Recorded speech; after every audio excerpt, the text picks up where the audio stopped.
नमस्कार, मैं रघुनाथ प्रसाद सर्वप्रथम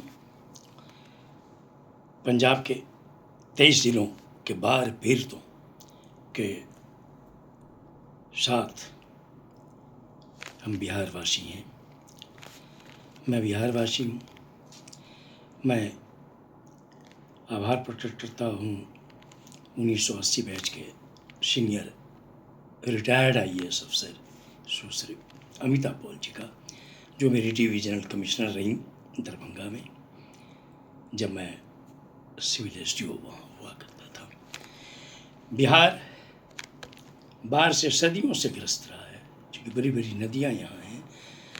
यहाँ का प्रशासन, यहाँ के राजनीतिक नेता, कार्यकर्ता, सभी पदाधिकारी, सभी कर्मी और जनता सभी बाढ़ की विभीषिका को जानते हैं और उससे लड़ना भी जानते हैं, उसका निदान भी जानते हैं। पंजाब की जनता के लिए बहुत ही विषम परिस्थिति है, इसलिए कि वर्ष 1988 के बाद वहाँ कभी बाढ़ नहीं आई। जिस बच्चे का जन्म 1988 में हुआ वो अब 37 साल का होगा। फलतः हुआ ये कि न तो वहाँ पर किसी राजनीतिक दल के नेताओं को बहुत कोई आइडिया है बाढ़ की स्थिति का और उसकी विभीषिका का, न वहाँ की जनता जो युवा पीढ़ी है उनको जानकारी है। जो 37 वर्ष की उम्र से ऊपर है उन्होंने 1988 के बाढ़ को देखा होगा, जिसमें लगभग 400 लोगों की मृत्यु हुई थी ऑफिशियल रिकॉर्ड के अनुसार, जबकि अपुष्ट सूत्रों के अनुसार लगभग 1400 मौतें हुई थी। अभी जो बाढ़ आई है तब वो पंजाब के सभी 13 जिलों में आई है और बाढ़ आने का कारण है Bhakra dam, Ranjit Sagar reservoir, Maharana Pratap Sagar reservoir और गोविंद सागर रिजर्वायर। और इसके साथ साथ जो वर्षा हो रही है पंजाब में, चूँकि वैसे भी अनाज के मामले में संपन्नता है, घरों में पानी है, अगल बगल पानी है, अनाज की कमी उनके यहाँ नहीं है। लेकिन मुझे लगता है कि निश्चित तौर पर बनाने की समस्या वहाँ भी होगी। अगर आवागमन अभी भी बाधित होगा तो निश्चित तौर पर मैं समझता हूँ कि पंजाब सरकार कहीं ना कहीं से नावों की व्यवस्था की होगी या मिलिट्री पोर्ट्स जो होते हैं उसकी भी व्यवस्था हुई होगी। जो अमूमन बाढ़ आती है, जो हम लोगों ने बिहार में देखा है, हमेशा प्रशासनिक सेवा में रहने के कारण वर्षों तक बाढ़ से लड़ने का मौका मिला। पैदल मीलों मील चलकर स्थिति को आंकने का और फ्लड रिलीफ चलाने का मौका मिला। बाढ़ में लकड़ी के नाव पर, मोटर बोट पर, मिलिट्री बोट पर भी जाकर घूमने और रिलीफ बांटने का अवसर मिला। और एयरफोर्स का जो हेलीकॉप्टर है उसके द्वारा स्वयं हम लोगों ने ऊपर से रेडीमेड फूड गिराए। मैं समझता हूँ कि शायद पंजाब में चूँकि जो हमारी सुश्री अमिता पॉल जी हैं, उन्होंने जो बतलाया कि पंजाब में चूँकि अनाजों की कमी तो नहीं है, इसलिए मैं समझता हूँ कि वहाँ पर रेडीमेड फूड की स्थिति बांटने की कम होगी। फिर भी अगर उसमें होता है तो चना है, गुड़ है, मोमबत्ती है, दिया सलाई है, ये वितरण एक पैकेट के रूप में दिया जाता है। चाहे वो एयर से गिरा जाए, हेलीकॉप्टर से, या मिलिट्री बोट के जरिए हो या लकड़ी के बोट के जरिए हो, जगह जगह जो लोग रुके हुए हैं उनको दिया जाता है।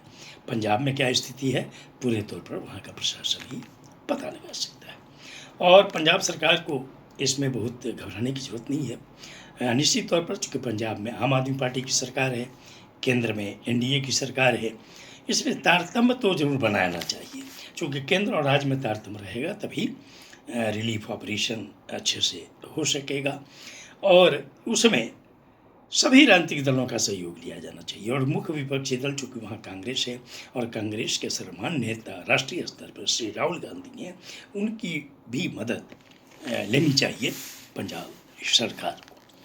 साथ ही राज्य स्तर पर ऑल पार्टी कमेटी बननी चाहिए, डिस्ट्रिक्ट स्तर पर ऑल पार्टी कमेटी बननी चाहिए और तहसील के स्तर पर भी ऑल पार्टी कमेटी बननी चाहिए, जिसका काम हो टाइम टू टाइम बैठक करके कि क्या स्थिति है प्रत्येक गांव में, प्रत्येक पंचायत में, जिलों में, उसका रिव्यू हो और उसके अनुसार कि कहाँ क्या ज़रूरत है, उसके अनुसार रिलीफ ऑपरेशन चलाया जाए। और केंद्र सरकार से भी मेरा अनुरोध होगा कि निश्चित तौर पर बाढ़ पीड़ितों के लिए मानवीयता के दृष्टिकोण से हर तरह की जो आवश्यक मदद है वो मिलनी चाहिए।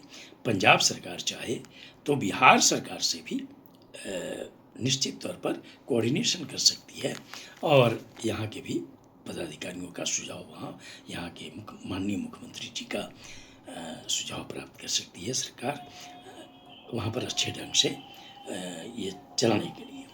साथ ही मैं अनुरोध करता हूँ कि पंजाब सरकार को चाहिए कि वहाँ पे जो नगर निगम है, नगर परिषद हैं और नगर पंचायत हैं, जिला परिषद है, पंचायत समिति और पंचायत हैं, उनके जनप्रतिनिधियों को काफ़ी एक्टिवेट किया जाए कि वे लोग रिलीफ ऑपरेशन में सरकार की मदद करें, सरकार आगे रहे और NGO सपोर्ट करे, जो बिहार वगैरह में अमूमन होता है।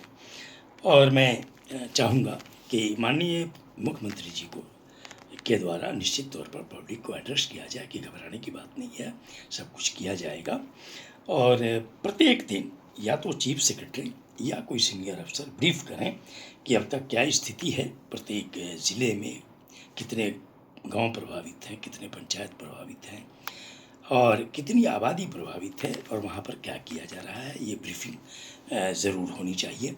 अब चूँकि पानी घट रहा है इसलिए वहाँ पर कहिए कि महामारी फैलने की संभावना होगी, वहाँ पर डायरिया है, वोमिटिंग है, उसके लिए हेल्थ सेक्टर्स को बहुत एक्टिवेट करने की ज़रूरत है ताकि वहाँ पर वो नौबत नहीं आए। ब्लीचिंग पाउडर का छिड़काव हो, चूना का छिड़काव हो, ये स्नेक बाइटिंग हो रही होगी, उसके लिए भी व्यवस्था होनी चाहिए।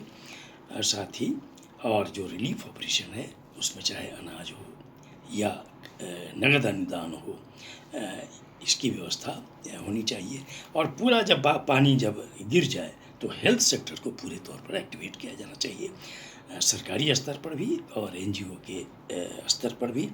और मैं चाहूँगा कि एक रिपोर्टिंग बहुत अच्छे ढंग से होनी चाहिए जो भारत सरकार को जाए कि कितने NH डैमेज हुए, उसमें कितनी राशि रिवाइव करने में लगेगी, कितने स्टेट हाईवेज हुए, कितने PWD रोड है, RWD रोड हैं, पंचायत समिति के रोड हैं, नगर निकायों के रोड हैं, जिला परिषद के रोड हैं, कितने विद्यालय प्रभावित हुए, कितने हेल्थ सेक्टर्स की बिल्डिंग, घर कितने प्रभावित हुए, जानवर कितने प्रभावित हुए और जानवरों पशुओं के लिए चारा की व्यवस्था की जानी चाहिए। जो लगी फसल है उसकी जो क्षति हुई है उसका आकलन होना चाहिए, घर जो टूटे हैं उसका आकलन होना चाहिए। और साथ ही हर तरह की स्थिति पर ऑल पार्टी मीटिंग में विचार करके और केंद्र सरकार को सारा डिमांड जाना चाहिए और केंद्र सरकार से अनुरोध है कि निश्चित तौर पर पंजाब को पूरे तौर पर मदद दी जानी चाहिए। ये वीडियो आपको अच्छा लगा हो तो निश्चित तौर पर लाइक करें, शेयर करें। अब तक मेरे चैनल को आपने सब्सक्राइब नहीं किया, सब्सक्राइब करें, बेल आइकन को टच करें ताकि मेरे हर आने वाले वीडियो का नोटिफिकेशन आपको तुरंत मिल जाए। आप सभी लोगों के लिए शुभकामनाएं। धन्यवाद। जय हिंद।